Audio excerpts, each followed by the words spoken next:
Hi, my name is Daniel Richardson. I'm a clinician in Brighton, and this is in case something goes terribly wrong with my train from Brighton to Cambridge this morning, and I don't want to delay what is going to be such a fantastic couple of days. So I'm just going to briefly talk about sexually transmitted enteric infections. It all really started with Selma Dritz, who was a chalk-faced epidemiologist working in the San Francisco area, who later was instrumental in describing the sexual transmission of HIV. But before that, she was interested in enteric pathogens because she recognized that rates of Shigella and hepatitis A were so much higher in the gay male population in San Francisco in the late 1970s. And she also showed some differences between men and women in rates of Entamoeba histolytica and a case report of Salmonella. And so she wrote up these cases and series really demonstrating the sexual transmission of these pathogens that are normally thought of or had been thought of just being food associated or travel associated in the US or high income setting. Here are the most important sexually transmissible enteric infections which cause hepatitis, so that's hepatitis A, and to a lesser extent hepatitis E. They cause malabsorption, mainly caused by Giardia, but can also be caused by Cryptosporidium, and then large bowel infections which really predominate this space, particularly Shigella, but also some other enterobacteria, Campylobacter, diarrheogenic causes of E. coli, Salmonella, and not in this part of the world, but in Asia, Entamoeba histolytica, which is a parasite. And if we look at the rates of these pathogens and focus on Shigella and hepatitis A. On the left is UKHSA data on Shigella diagnosis in England up until 2025, and what we see here is this increasing proportion of people who identify as men who have not travelled. So the presumption is that these are men who have sex with men. And some of the phylogenetic work that Kate and colleagues have done here in Cambridge have shown that is very likely to be true, because these are distinct strains of Shigella. And so the more Shigella is diagnosed among us that is sexually transmissible than non-sexually transmissible in England currently, and that's a really important message, I think. And you could suggest that Shigella is endemic in MSM in high income settings. Hepatitis A, which is a viral infection, has a slightly different pattern of epidemiology. Here you see these large sporadic outbreaks. Now, this is slightly biased data. These are only data from published journal articles, and because this is a systematic review, but I think the systematic review does show this sporadic nature of this pathogen. And certainly the 2017, 18, 19 outbreak of hepatitis A globally that we saw here in the UK was formed of three very distinct subtypes of hepatitis A, i.e. the MSM subtype hepatitis A, and this was a global sporadic outbreak which is now settled. If you think about the transmission of these pathogens, it starts with the anus and feces, and then from that these pathogens pass to the mouth directly from sexual contact or by a fomite such as sex toys and fingers because of hygiene issues such as in sex on premises venues, and then the organism, if it survives our acidic stomach, will get into the bowel, and some people will become symptomatic. And not everybody will become symptomatic from these organisms, and I'll discuss that briefly later. So the factors that I think are important to consider here, which can formulate some research questions, are: what about post-infection shedding? How will that impact transmission? We know there's asymptomatic carriage, which I'll mention in a minute. What about fomites? So Kate and Lewis, who's not here today, have done some interesting work on fomites. How much is the inoculation dose or the infectious dose important, and how does that impact transmission? What about stomach acid protection? We know that protein pump inhibitors increase the likelihood of acquiring an enteric infection, both in the general population and more recently from data from Taiwan in men who have sex with men. And these organisms are generally self-limiting, although some people do experience some chronicity. How will that affect transmission? Another important factor is antimicrobial resistance, which I'm sure we'll discuss at length today. And this is data from a systematic review done by my team a few years ago, and it shows a very similar pattern to what's seen in gonorrhea, although the magnitude of antimicrobial resistance within Shigella is much greater. In fact, most isolates that are within sexual networks are going to be resistant to ceftriaxone because of CTXM mutations. And this also reflects the antimicrobial consumption of the population that we're interested in because of either treatment or prevention of STIs. I mentioned carriage a couple of times, so these are the cross-sectional studies done at bar 2 that were not included for various reasons. They were from the US that are in publication. The largest of which is Holly's, who's not here today. And from those, within this meta-analysis, I was able to estimate what the prevalence of these pathogens were in MSM, and these were all MSM attending sexual health clinics.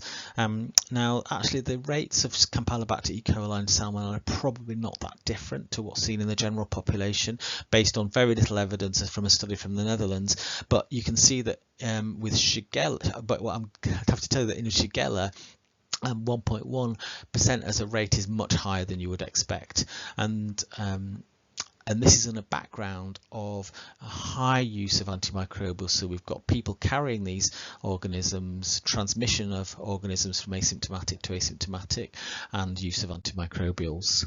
So when did this project all start, the STEIM study? So Holly, when she did her PhD, was interested in coming to Brighton to do some field work, and unfortunately we couldn't make it work. This is pre-COVID, but after COVID, or peri-COVID, because I think it was 2020, she approached me again to think about setting up a study, and at that time HPRU were interested in proposals, and they were also interested in proposals inter HPRU, and she made contact with Kate from the GI HPRU, and we set up eventually this study looking at the acceptability and feasibility of longitudinal sample collection. So up to now we've just got cross-sectional studies, and this is looking at longitudinal sampling where we can actually get some deeper, more nuanced data. So here is the study. We aim to recruit 200 MSM to provide a rectal specimen and a fecal specimen at baseline, and then a rectal specimen from home every week for 12 weeks. And we paralleled this with some clinical data, collecting some self-collected questionnaires that were electronic. And we managed to recruit, I think we managed to recruit 200 altogether, from memory, maybe it was 193, and we've got data, baseline data from 100 specimens and 71 surveys, and then this whittled down to 10 people producing all specimens and questionnaires. And at the same time we did some qualitative work which was done by David Reed, London School of Hygiene and Tropical Medicine, and these were really positive. So in general people felt that we're happy to get involved in this project, mainly because at the same time we were delivering the Mpox vaccine, people were being recruited in the waiting room, and they felt like they were giving something back. They felt that it was relatively easy to take self-taken specimens and do the surveys at home. They were generally satisfied with the 12-week study length. They did want a little bit more clarity on the study procedures and exactly how to do the survey and the rectal specimens for the whole of the 12 weeks. So this is some very preliminary data. We haven't actually got all of this, I don't think, yet, and this is prevalence rather than longitudinal study. So this is all data. So so on the left in the green I put the viruses. Unfortunately we didn't find any hepatitis A, and that could be because we've been very robust at vaccinating people in Brighton against hepatitis A, but we did find quite a few other viruses, and I'll show you a little bit of longitudinal data on that in a second, particularly enterovirus. And the virologists tell us that this is a slightly unusual pattern, and you wouldn't expect to find this in a general population. We found a lot of E. coli, as you can see with the red bar, and we found a little bit of Campylobacter and a tiny bit of Shigella. So the longitudinal data for the viruses look like this. So you can see these are all the, I think it's 22 participants who had evidence of a viral infection during their longitudinal follow-up, and they've coloured the viruses on the right, and you can see when people acquire the virus and when they don't. There is some missing data, but it is really interesting, and they have been able to match this data at the top with the number of sexual partners, and at the bottom with some symptoms during the outbreak of the virus, the occurrence of the virus. All of this needs further work to finalise it, but you can see where we're going with it. Even more interesting is work that Charles has been doing, which is looking at the colony picks. So the specimens are plated onto a culture and they grow colonies, and the UKHSA team have been picking off some of the colonies based on morphology, so they look a bit different, and they've been then able to look at sequence out these organisms and then look at the antimicrobial resistance. So you can see we've got a very large number of organisms, but an even bigger number of antimicrobial resistant genes within these picks. So more than 50% of them had evidence of antimicrobial resistance within essentially their microbiome.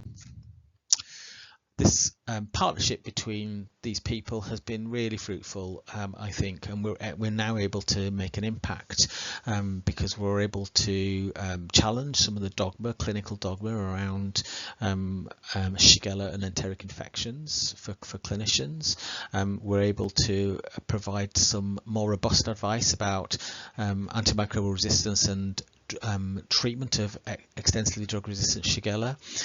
We're reaching out to other groups such as gastroenterologists, hepatologists, into how they should be thinking about these pathogens. And on the right is the publication of the feasibility, qualitative, and the uptake of the STEIM study, which hopefully is really beneficial for designing future longitudinal studies.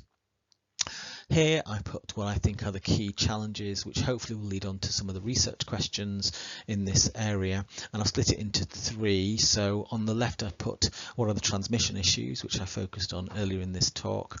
I've stolen a slide from Kira Newman's review on enteric infections in the middle, thinking about the antimicrobial resistance within these organisms, but I'm sure there's some other microbiological complexity here. And then of course there's the clinical issues, because actually these individuals pitch up to all kinds of clinical areas, and there's loads of missed opportunities, misdiagnosis, mistreatment of these individuals, and there's certainly some work that we can do there with clinicians. I'd like to thank all of the people who've been involved in these studies and supporting this work. It really is multidisciplinary. I've just put a few of the individuals on here. I put Bryony because she was one of the research nurses in Brighton who really supported recruitment. The amazing Kate Baker and her team, particularly Lewis and Charles, who've been really supportive. Holly, who really started it all off, and Claire with microbiology, and the rest of the team from UKHSA, which helped with this project. Thanks so much.